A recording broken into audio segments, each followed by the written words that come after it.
Hello friends, this is Mishal Hamza, your tutor for the paper Advanced Financial Management AFM. So coming December 8th Friday നിങ്ങളുടെ AFM examination ആണ്. Coming days'il paper എങ്ങനെ prepare ചെയ്യണം so that the chances of you passing the paper will be very high. അതിൻ്റെ tips and tricks ആണ് ഞാൻ ഈ ഒരു വീഡിയോയിൽ നിങ്ങളെടുത്ത് ഷെയർ ചെയ്യാൻ വേണ്ടിയിട്ട് പോകും. First things first, revise the topics.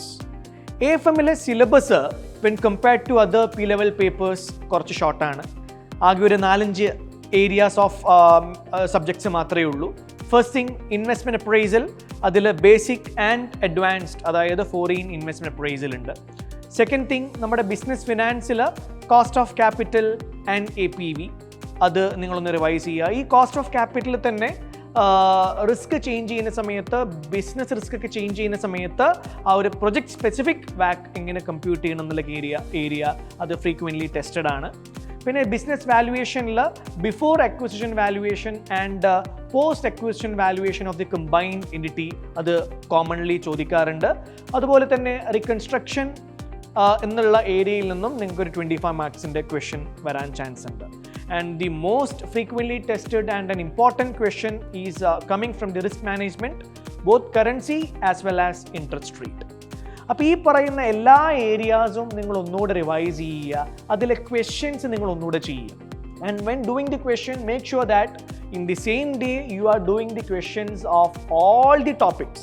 നിങ്ങളൊരു ദിവസം ഇൻവെസ്റ്റ്മെൻറ്റ് അപ്രൈസലും റിസ്ക് മാനേജ്മെൻറ്റും വാല്യുവേഷനും എല്ലാ ചോദ്യങ്ങളും ഒന്ന് ചെയ്ത് റിവൈസ് ചെയ്ത് വെക്കുന്നത് നല്ലതാണ്. ബിക്കോസ് മോസ്റ്റ്ലി സ്റ്റുഡൻസ് പറയുന്നത് കേൾക്കാറുണ്ട്, ഇൻവെസ്റ്റ്മെൻറ്റ് അപ്രൈസൽ പഠിച്ച് അടുത്തത് റിസ്ക് മാനേജ്മെൻറ്റിലേക്ക് വരുമ്പോൾ അല്ലെങ്കിൽ ബിസിനസ് വാല്യുവേഷനിലേക്ക് വരുമ്പോൾ മുമ്പ് പഠിച്ച ഏരിയാസ് മറന്നു പോകുന്നു എന്നുള്ള ആ ഒരു കംപ്ലയിൻറ്റ് കുട്ടികൾ പൊതുവെ പറയാറുണ്ട്. അപ്പോൾ അത് ഓവർകം ചെയ്യാൻ വേണ്ടിയിട്ട് നിങ്ങൾ ഒരു ഡേ ഒരു ടോപ്പിക്ക് മാത്രം പഠിക്കുന്നതിന് പകരം you learn multiple topics, you do multiple questions on the area. So revise the topics thoroughly, completely and frequently. അതാണ് നിങ്ങളോട് എനിക്ക് പറയാനുള്ളത്. First thing. സെക്കൻഡ്ലി, ക്വസ്റ്റ്യൻസ് നമ്മൾ പ്രാക്ടീസ് ചെയ്യുന്നത് ഇനി അങ്ങോട്ട് പ്യുവർലി പ്രാക്ടീസ് പ്ലാറ്റ്ഫോം എന്നായിരിക്കണം. You shouldn't do your question practice in your laptop, in your Excel or word document. അത് കംപ്ലീറ്റ്ലി പ്രാക്ടീസ് പ്ലാറ്റ്ഫോം എന്നായിരിക്കണം. Pure time management techniques use ചെയ്ത് timer വെച്ച് ആ ഒരു ടൈം മാനേജ്മെൻറ്റ് ടെക്നിക്സ് ഫോളോ ചെയ്തിട്ട് വേണം ഇനി അങ്ങോട്ട് നിങ്ങൾ ക്വസ്റ്റ്യൻസ് പ്രാക്ടീസ് ചെയ്യാൻ വേണ്ടിയിട്ട്. So do all the past exam questions which are they available in the practice platform. That should be your second priority. അത് നിങ്ങൾ ചെയ്യുക. ആൻഡ് ക്വസ്റ്റ്യൻ ചെയ്യുന്ന സമയത്ത് തന്നെ നിങ്ങൾ എവിടെയെങ്കിലും സ്റ്റക്ക് ആവുന്നുണ്ടെങ്കിൽ നിങ്ങൾ അത് ഓർത്ത് വിഷമിക്കണ്ട. You do the calculation based on your assumption and try to move on. നിങ്ങൾ മനസ്സിലാക്കേണ്ട ഒരു കാര്യം എന്താണെന്ന് വെച്ച് കഴിഞ്ഞാൽ, ഈ ഒരു ക്വസ്റ്റ്യൻ്റെ ആൻസർ കാൽക്കുലേഷൻ അത് നിങ്ങൾക്ക് കംപ്ലീറ്റ്ലി കറക്റ്റായിട്ട് കിട്ടാൻ പോകുന്നില്ല. ഇതൊരു 25 മാർക്കിൻ്റെ ക്വസ്റ്റ്യൻ ആണ്, അല്ലെങ്കിൽ 50 മാർക്കിൻ്റെ ക്വസ്റ്റ്യൻ ആണ്. കാൽക്കുലേഷൻസ് അവിടെ ഇവിടെയും തെറ്റാം, അല്ലെങ്കിൽ അവിടെ ഇവിടെയും സ്റ്റക്ക് ആവാം. സോ അതിൻ്റെ കംപ്ലീറ്റ് കറക്റ്റ് ആൻസർ നിങ്ങൾക്ക് കിട്ടാൻ പോകുന്നില്ല, ദാറ്റ് ഈസ് ഷുവർ. അപ്പോൾ നിങ്ങൾ കറക്റ്റ് ആൻസർ വിചാരിച്ച് ടെൻഷൻ അടിച്ച് സ്റ്റക്കായി നിൽക്കണ്ട. ഏതെങ്കിലും ഏരിയയിൽ നിങ്ങൾ സ്റ്റക്ക് ആവുന്നുണ്ടെങ്കിൽ you try to complete it based on your own assumption. ഇന്ന ഫിഗർ, ഇപ്പം നിങ്ങൾക്ക് കോസ്റ്റ് ഓഫ് ക്യാപിറ്റൽ കിട്ടുന്നില്ല, അപ്പോൾ NPV കണ്ടുപിടിക്കാൻ കഴിയത്തില്ല. കോസ്റ്റ് ഓഫ് ക്യാപിറ്റൽ നിങ്ങൾക്ക് അറിയുന്നത് പോലെ നിങ്ങൾ കണ്ടുപിടിക്കുക. ഇല്ലെങ്കിൽ ഇന്നതാണ് കോസ്റ്റ് ഓഫ് ക്യാപിറ്റൽ എന്ന് എസ്യൂം ചെയ്യുക. Assume the cost of capital is 10%, that's it. എന്നിട്ട് നിങ്ങൾ ആ ഒരു കമ്പ്യൂട്ടേഷൻ കംപ്ലീറ്റ് ചെയ്യാൻ വേണ്ടിയിട്ട് ശ്രമിക്കുക. അല്ലാതെ സ്റ്റക്കായി അവിടെ നിൽക്കുന്ന ഒരു പരിപാടി you stop it. Third thing, don't forget the technical articles, examiner report. ഈ 2 കാര്യങ്ങൾ വളരെ ഇമ്പോർട്ടൻ്റ് ആണ്. ടെക്നിക്കൽ ആർട്ടിക്കിൾസ് ACCയുടെ വെബ്സൈറ്റിലുണ്ട്. നിങ്ങൾ ഡിഫിക്കൽട്ടായിട്ട് തോന്നുന്ന ടോപ്പിക്സ്, റിസ്ക് മാനേജ്മെൻറ്റ്, അല്ലെങ്കിൽ ഫോറിൻ ഇൻവെസ്റ്റ്മെൻറ്റ് അപ്രൈസൽ, അല്ലെങ്കിൽ ബിസിനസ് വാല്യുവേഷൻ, ഈ പറയുന്ന ഏരിയാസ് സിംപ്ലിഫൈ ചെയ്തിട്ടുള്ള ടെക്നിക്കൽ ആർട്ടിക്കിൾസ് വെബ്സൈറ്റിലുണ്ട്. Please go through it.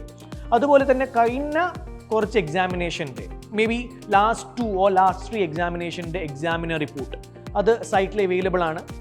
Examiner റിപ്പോർട്ടിൽ സ്റ്റുഡൻസ് മോസ്റ്റ് ഫ്രീക്വൻ്റ്ലി കമ്മിറ്റ് ചെയ്യുന്ന മിസ്റ്റേക്സ് കാര്യങ്ങളൊക്കെ എക്സാമിനുടെ വ്യൂ പോയിന്റിൽ മെൻഷൻ ചെയ്തിട്ടുണ്ട്.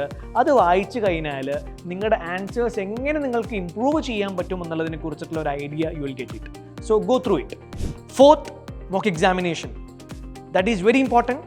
നിങ്ങൾ ടൈംഡായിട്ട് ടൈമർ വെച്ച് എക്സാം കണ്ടീഷനിൽ ഒരു മോക്ക് എക്സാമിനേഷൻ നിങ്ങൾ മിനിമം ഒരു മോക്ക് എക്സാമിനേഷൻ ചെയ്യണം.